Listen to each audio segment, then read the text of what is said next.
Hi, good morning everybody, it's Dawn here at Stickletown, a small holding in Wales. Excuse me for looking a bit rough, don't know why I look a bit rough this morning, perhaps because I've been out in the wind. We have another storm moving through today, and it's sort of due to hit us. The worst of it is going to hit us between 11 a.m. and I believe 4 p.m. this afternoon. But it's been a rough few days weather-wise. Again, it's just like there's no let up to it.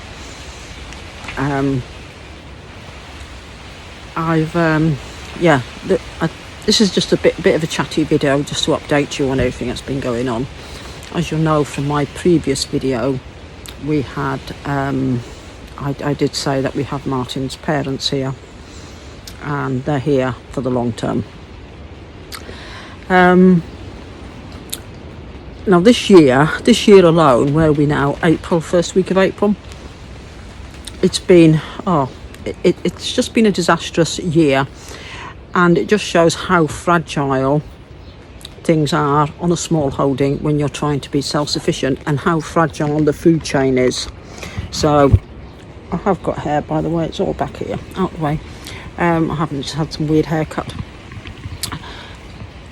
So let me just put that in perspective, what I'm saying. This year we have lost 2 chickens and a duck to a rogue buzzard. Yes, buzzards do attack poultry.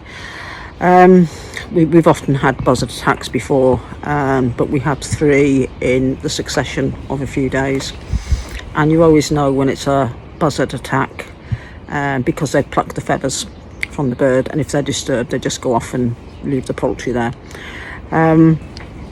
We also had a fox attack that wiped out our egg layers. We've got 2 egg layers left, several cockerels, but all the egg layers were nearly all wiped out.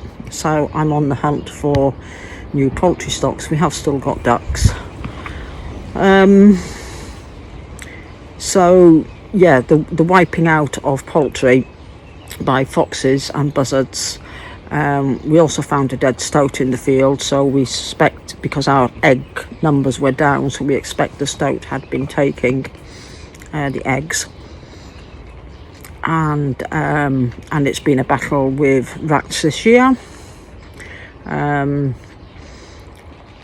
So all of that has had a knock-on effect with our egg supply, and we depend on eggs quite a lot as part of our daily food or weekly food, because they're a high protein food, but also we sell surplus eggs, and that sale of surplus eggs pays for the poultry keep. So we're now we've got very few eggs to sell, and we're having to, of course, replace the poultry. So all of that is coming out of our money and not money that we're making from poultry. So that's a bit of a bind. And then a couple of weeks ago, I discovered we'd lost all our bees. It's been such a wet, horrible, stormy winter, and we've lost 3 hives of bees, just gone, just like that. So there'll be no honey this year. So I will have no honey to sell, so that's another income hit. What else has happened? We had a buffalo go last year to slaughter. We only sent 1. Did we send 2? But it was the last one that we sent, and unfortunately our butcher took very ill and ended up hospitalised, and the meat which was in his chiller, and it was there for a few months, and we lost that whole buffalo. So that had to be disposed of. It wasn't fit for human consumption. So that was a big financial hit, because we'd put 4 years of work into raising that buffalo and 4 years of money. What else? Oh, as you remember, not winter just gone, but the winter before, I lost all my orange trees and lemon trees, apart from my satsuma, and I'd lost all those because we had that sudden cold snap that hit them before the usual time that I got the polytunnel insulated, and all the plants just froze, and I lost the whole lot. I replaced them, and they were, I had a couple of quite mature trees there as well. So I replaced them last year, and they were all doing fine. But let me show you. Yep, I've lost them all again. And it's not through lack of insulation. This is because their roots are sitting in wet, sodden ground. Our water table has become so high up here, and citrus trees don't like sitting in the wet, and it's just basically they've drowned. So that's it. I've got 1, 2, 3, 4, 5, the 5 trees that I bought in last year. Lost them all, and I've lost the satsuma tree. So it's just, I just feel like I'm losing everything. Strawberry plants, I lost a lot of strawberry plants to weevils, vine weevils, eating away at the roots. I managed to rescue some, so I've got some planted out here, but we've got nowhere near enough for what we would usually put by fruit wise. So our fruit this year is going to be really badly hit. So it's just been like it's 12 months of a battling everything, and you get to a point where you think, is it really worth it? Should I just go to the shop, buy our food, throw the towel in on all this, save me energy? And it really gets you down. Just this constant battle against the weather. The weather has been atrocious. We're knee deep in mud, and it's just been so wet. We're into April, and we haven't got the buffalo turned out because the fields are too wet, so we're having to supplementally feed them haylage, which is costing us a lot of money. The last delivery we had, which was 10 haylage bales, cost us £400. And when that's gone, I think there's 4 left. When that's gone, they have to go out. We can't afford to keep keeping them like this. And it looks like the females, once they've had their young this year, they'll be going to slaughter unless we can find somebody to buy them, because we just can't afford to keep them. They have to go. And it's making decisions like that. It's very hard to make decisions like that, but we're being realistic. And then, of course, to top it all, I decided to have all this mouth oral surgery. My jawbone is all breaking away down here. I've got no feeling down here. So they've been removing teeth from the bottom. I've got 3 more appointments to go. 3. 1 next week, and then there's another 2, then that should be it all completed. But that again, we're looking at £3,000 just for that. Which, when I booked it all and started the treatment, I thought, yeah, we can do this. And now I'm just sort of thinking, maybe I should have waited, but it was affecting my quality of eating. I was restricted in what I could eat. I couldn't chew. I was in a lot of discomfort. I had a lot of teeth sensitivity. The teeth were becoming loose because my jawbone was breaking up. So it was quality of life over finances, and I decided to go with the quality and just, gulp at the finances. Then I'd no sooner started all that treatment, and then we had all this happen with Martin's parents, and they are here with us now, and they're going to be here permanently. So at the moment it just feels like our home has become an old people's home. The living room the front room we can't really use anymore. We maybe get in there about 9 o'clock at night because his parents have more or less taken over that room. They're both 87, they're 87 this year. Though mobility isn't great, we've had to go to the expense of fitting grab rails, outside doors, putting in new banisters, which we weren't ready to do, but we've had to do that. I spend my mornings doing washing, bedding. Bedding is done nearly every day for obvious reasons. So there's the extra washing, their clothes, nightwear, bedding. I've had to buy waterproof mattress protectors. I've had to buy in extra bedding. Our upstairs bathroom has been taken over by them as well, so we've had to quickly put in a toilet downstairs for us to use because we could never get upstairs into the bathroom. And then of course there's all the extra foods, but the foods they eat isn't necessarily the food we eat, if that makes sense. They're trying to get them to eat. I've gone over to doing them little plates, pick and mix plates. I'll put a picture up to show you, of little picky bits of food, and trying to give them high calorific food. They were his dad particularly was very undernourished and underweight when he came here, where it's a constant battle with them taking tablets and trying to get them to understand the importance of taking their tablets at regular times and not to miss taking them. They need them for health reasons and it makes them feel well, but of course they have the right to refuse to take tablets, and when they don't take them they end up then spending several days in bed while we try to get back on top of things. There's dementia issues, which causes a lot of stress, and it's like we're constantly pacifying them and going along with them. There's also aggression issues, so it's been very, very stressful having them, and a real hard time for us to adapt while everything feels like it's just falling apart around us. June, let's see, we're in April now, so I've got next month and the month after.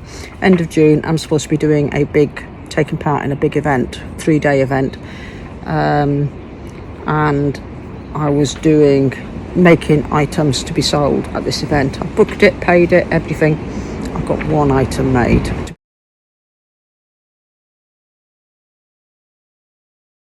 and that is it. I don't know if you can hear the wind there, it's all starting to pick up. It's going to blow through today at 70 miles an hour. Hopefully no more damage. We can't put up with any more damage. We've had so much damage from the last few storms. So it just feels like it's never ending at the moment. It's tough, it's hard, and I just thought, is it really worth it? Looking at the long term. Well, I mean, his parents won't be around long term, will they? But looking at the adaptations we're having to make, we are trying to put something in place. So, as you saw, there was a video out there. I've actually taken it down now. 2 years ago, where we offered his parents somewhere to live up here, before their health took a turn for the worst, and they turned us down. And we lost a lot of money over that because we'd put a deposit down on it, but we lost a lot of money. If they'd have taken that, things would be a bit better now. And yes, his dad has mentioned having regrets at not taking up the offer 2 years ago. So now we're having to put exactly the same thing in place again.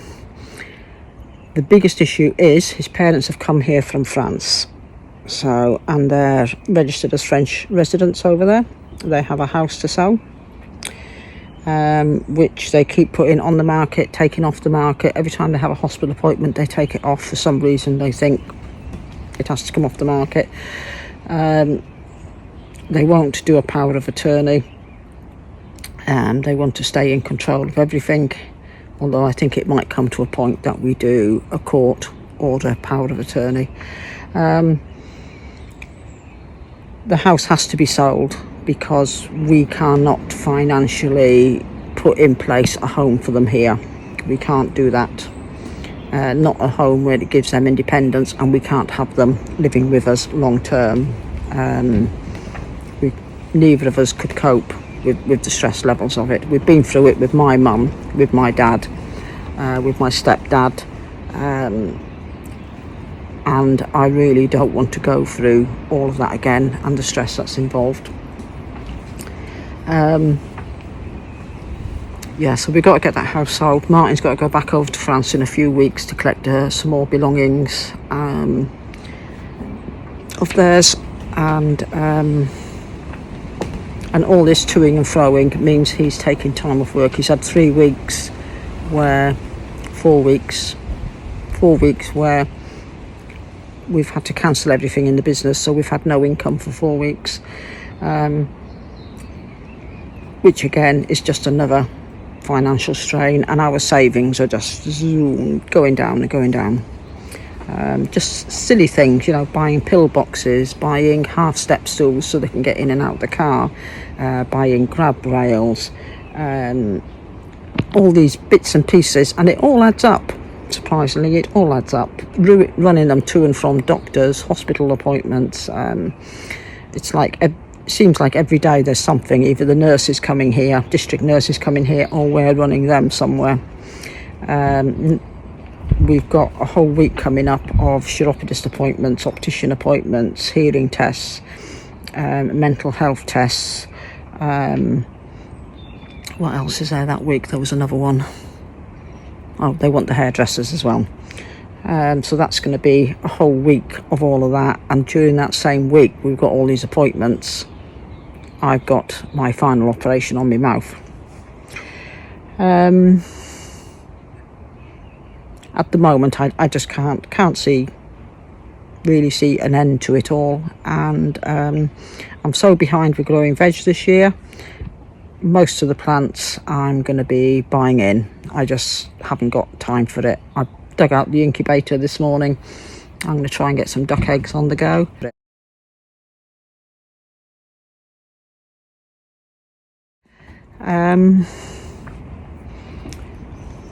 And I'm hoping to be able to buy some more chickens this weekend. There's a poultry sale on tomorrow. I'm hoping to pop along to. If I can't, I've got a contact number. If I can't get poultry from them today, I shall pop along tomorrow and see what there is.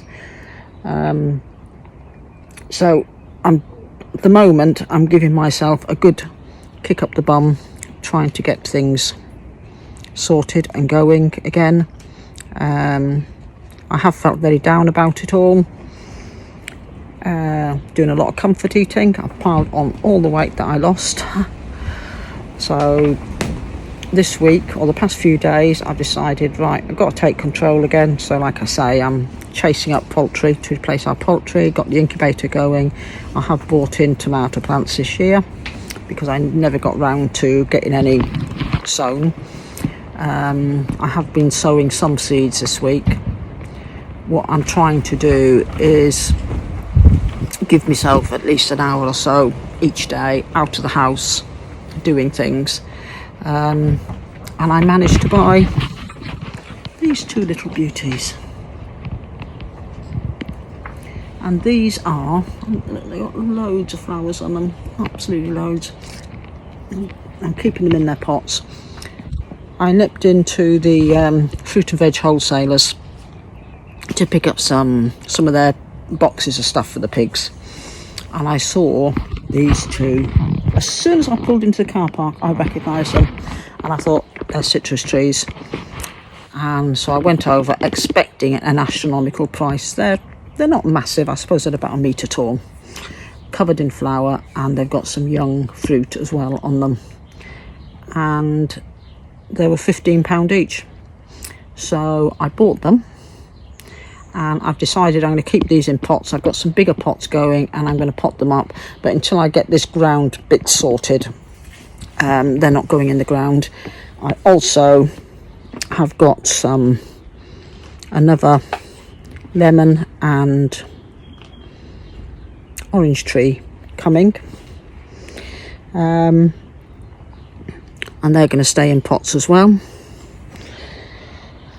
So the plan is this year citrus will be staying in pots, and I'm hoping, we shall see, but I am hoping that some of these citrus trees reshoot or put out some new growth. At the moment I haven't seen any sign of new growth, but I know it's possible, so I shall just wait and see. I'm not going to clear the bed down until I know there's just no hope for them. Yeah, so that's about it really. Everything else is coming into growth, as you can see. Kiwi, Japanese loquat, my little grapevine here is coming back in. I've got gojo berry there. I've got a miniature plum tree there. I believe it's a plum. It could be an apricot. I can't remember. I've got another plum tree here. My peach tree flowered the other week, so that was really lovely, and it's got some young peaches on it. So there is hope, I hope. Yeah, and all we can do really is keep trying. My blue sausage fruit tree, which fruited last year for the first time, has got loads of flower buds coming on it, so there should be lots of fruit on it this year. I need to do a bit of pruning back at the top there, and my pomegranate's all coming back into leaf. So yeah, so it's not all doom and gloom. I'm just feeling very down, feeling very sorry for myself, and like I said, I piled on all that weight, gave myself a good talking to the other day, so I'm back on my keto, dug out my Fitbit, so I'm back checking my steps. I haven't been as active as what I should be, mainly because the weather hasn't been right, but that's no excuse really. There's no such thing as bad weather, just inappropriate clothing. Yes, so I've just got to pull myself up by my bootstraps and get myself sorted. But of course, trying to do keto, which means I'm cooking a separate meal for myself from his parents, and which isn't the best of things to do, because it's just creates extra work. But I'm just going to have to do some batch cooking and get it all put away, ready for when I do need it. Because cooking for his parents, it's going to be mainly high calorie foods, high fibre foods, and things like that. And like I said, they don't really like the same meals as us, so I'm not going to be changing my eating habits. Martin doesn't want to go back to eating processed food, so it's a case of cooking for them and cooking for us.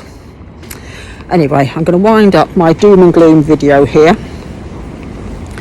and go back to the house, check on them. I have been getting a few little bits done outside. I'll tag them on the end of this video. I'll tag them in here.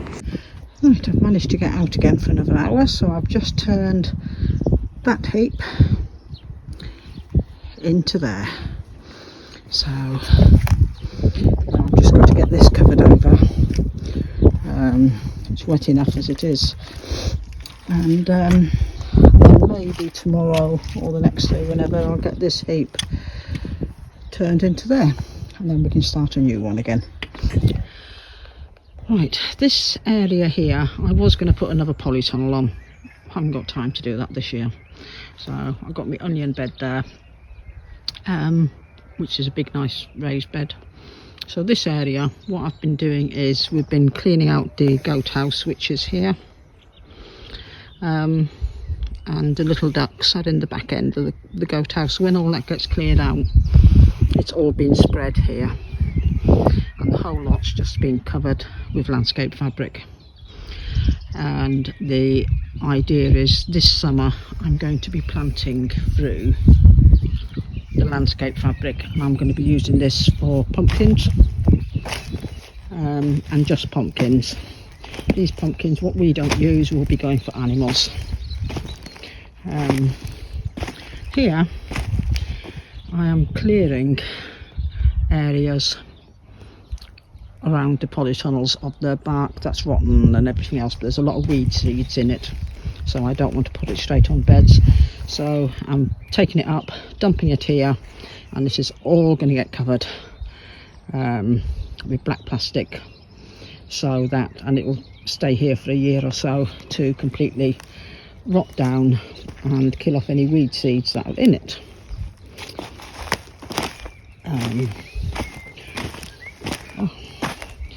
So I've not pegged all this down yet because I need to peel it back, and as I'm cleaning out the chicken houses I'm going to peel it back and throw all that stuff on there as well.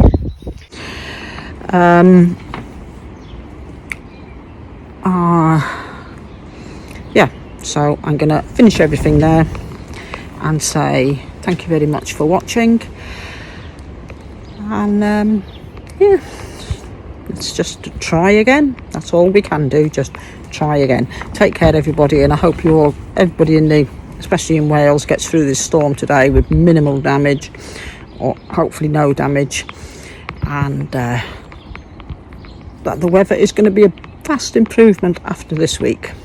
Take care everybody, I'll speak to you again soon.